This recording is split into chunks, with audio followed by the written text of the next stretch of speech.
Joining us is Foreign Affairs Specialist Geoffrey Miller. Welcome to the show, Jeff. Good morning, Michael. I am being cynical. I think it's about the fish. What do you think it's about?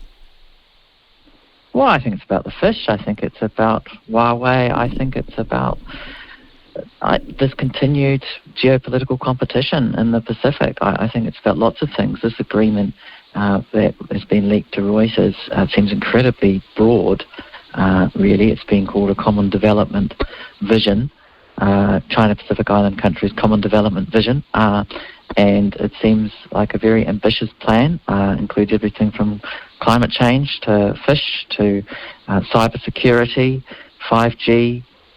It's pretty much everything's in there from what we've seen so far, but there's still relatively little to go on.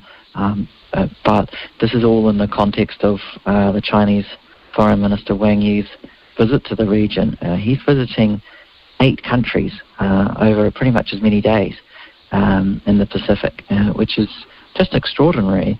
And to contrast that, Nanaia Mahuta has been New Zealand's Foreign Minister since November 2020. She's visited exactly one Pacific country in that time. That was Fiji back in March, and that's it. And she's still largely doing diplomacy by Zoom, I think. She had a Zoom meeting finally with her counterpart in Solomon Islands yesterday, after the only thing she'd done really up to that point was send a letter. So you've got very ambitious plans on the part of China.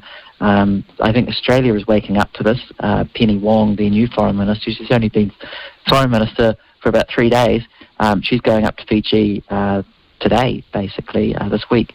So she's already been to Japan for the Quad meeting for Australia. So I think Australia gets the urgency. I'm not sure that we do it yet. No, the bit that's the bit that intrigues me. Can I just say, and that is that New Zealand is playing its own game, and it's almost in isolation from those countries that I just mentioned before. I suspect that New Zealand wants to have an independent foreign policy regards China, and that is we want to do anything that we can to sustain the $33 billion worth of trade that we do each year. Well, I think that's a big part of the calculations, Michael. We are aware of our trade position. But I think over the last year, New Zealand's actually come much closer towards the Western position on a lot of things. We've seen that a lot over Ukraine. If you recall, about a year ago, Nanaia Mahuta was quite outspoken, saying she wasn't going to sign up to all these statements from the Five Eyes criticising China. We're not seeing any of that kind of talk now from New Zealand. New Zealand has been very keen to be seen on the same page as its Western partners. And I think one of the biggest moments this year was when this security deal between the Solomons and China was announced, and Jacinda Ardern was quite clear to use the same language that Australia had been using, saying that the Pacific is our backyard. And Jacinda Ardern's been quite outspoken on this.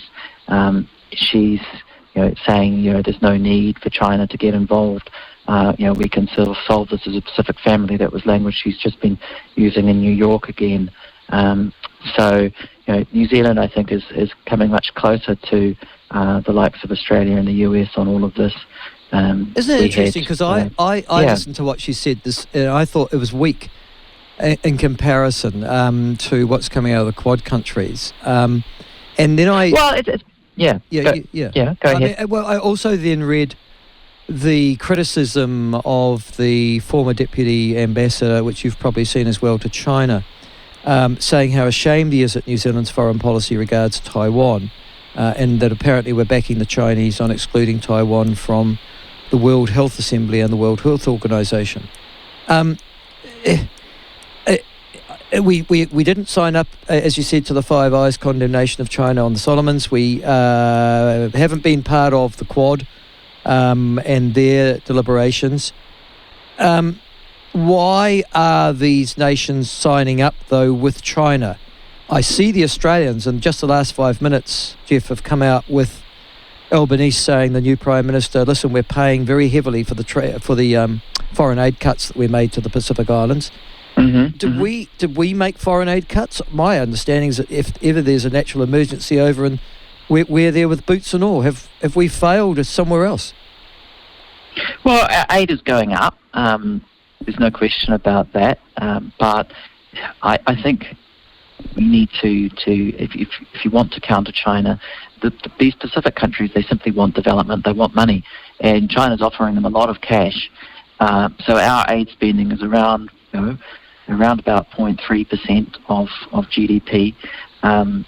We need to be much higher than that. I mean, the general target that is seen as ideal for foreign aid is about 0.7%. So there's a lot of room to move. And if that's what the Pacific Island countries want, they want money, they want development. If China's offering them that, you're going to have to get the checkbook out, I think.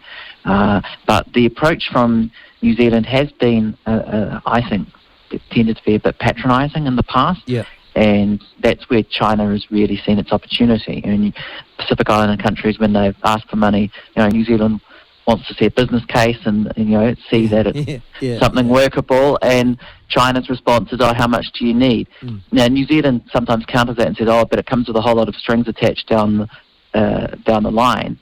China wants some things for its money, and gets these countries into debt. And that might all be true, but these countries are sovereign countries, and like, teenagers or like adults, they need to make their own mistakes, and if they make mistakes getting themselves into debt with China, we do also have to accept that they are sovereign countries. They're not half countries that we have a control over. If we want the Pacific to like us more, let's offer them more. Let's build them if they want ports and they want airstrips built, so forth. We're just going to have to do that, and perhaps we're going to have to not always want a business case. We don't really have to justify everything exactly.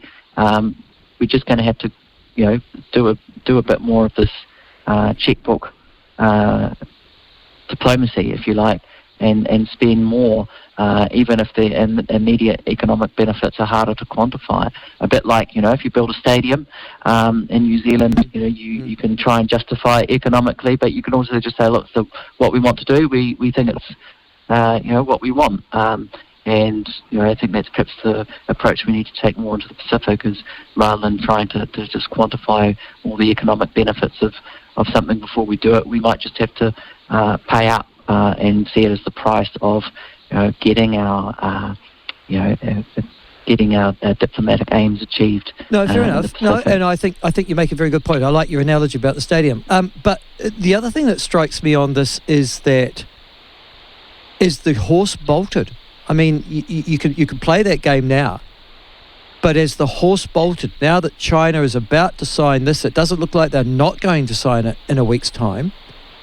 I can't imagine the Chinese, having got that imprint over 10 nations and an agreement on the fishing resources for that particular huge chunk of geographic area, is going to be signing it away. Have we lost our influence at all, or are we going to simply end up in a bidding war with them? Well, there are real echoes of that earlier deal we had earlier this year with between China and Solomon Islands. That was leaked, and it was signed before New Zealand and the West really had woken up, and it was all a done deal before we were even really aware about it. And this seems like a repeat of that in many ways, Michael. So it does, doesn't it? It does. We might. Yeah, we're all very late to the party, but it's. We shouldn't be late. This has been in train for a number of years. We've seen that interest of China in the Pacific. And your old boss, Michael Winston-Peters, gave a speech on Monday pretty much saying, I told you so. He came up with the Pacific Reset when he came in as yes, he did. Foreign Minister in 2017. Yeah. And he was. It's hard to disagree with him on a lot of his points. And he did massively increase the aid budget by about $700 million over 4 years, which was just an enormous amount of money at the time in 2017. But No, you make a You go very good ahead. point. But let's contrast that to Nanaia Mahuta. You make a very good point about, well, why hasn't she travelled? And I'm sure, okay, we know that there's COVID, but there's plenty of ways of getting around that. The Chinese obviously have. Well, exactly. I mean, if Wang Yi's going there, I mean, for example, Wang Yi, he's going to Kiribati, and they've still got a strict COVID policy. The officials who are going to meet him in Kiribati are going to isolate themselves for a week after he's visited them. So it's kind of the reverse approach. But, you kind of think, well, why haven't we been doing that? Why haven't we said, look, we'll come visit you and you go and isolate for a week after we've visited? All right, well, you're the foreign affairs specialist. One of the things I'd be interested in is, and I know Winston well. Winston wouldn't have gone to Foreign Affairs and said, I'm going to do this. He would very much have been following a brief from Foreign Affairs and then said, off I go, and he would have been the very good frontman for it. I'm expecting that Foreign Affairs are going to Mahuta and saying, you need to get out there. Is there I'm assuming that, or do you think, no, this is Foreign Affairs, all those bureaucrats sitting on the terrace, their fault as well? It's very, very hard to say, isn't it, Michael? There's so many questions. I'm starting to wonder, does Mahuta not like travelling? Now she can. I mean, we don't have those COVID issues that we did with MIQ earlier in the year. She's done only 3 foreign trips since she became minister. I think she should be travelling 3 weeks out of every 4, to be honest, at the moment. Yeah. She needs to be catching up for all that time that was lost over COVID.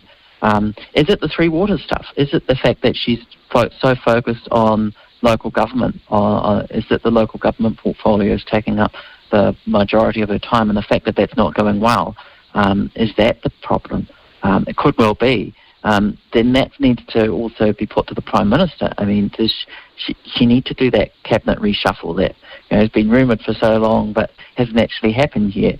Does she need to take Foreign Affairs off Mahuta, give it to someone else, or does she need to take Three Waters off Mahuta, take local government off Mahuta and let her be a full-time Foreign Minister? I can't see Mahuta liking either of those options, but I think New Zealand foreign policy is suffering from the fact that the decision is not being made on that front. Geoff, but you're seeing... Yeah, go ahead. No, thank you for joining us this morning. I've really appreciated your time and your insight, and I hope we would talk again soon.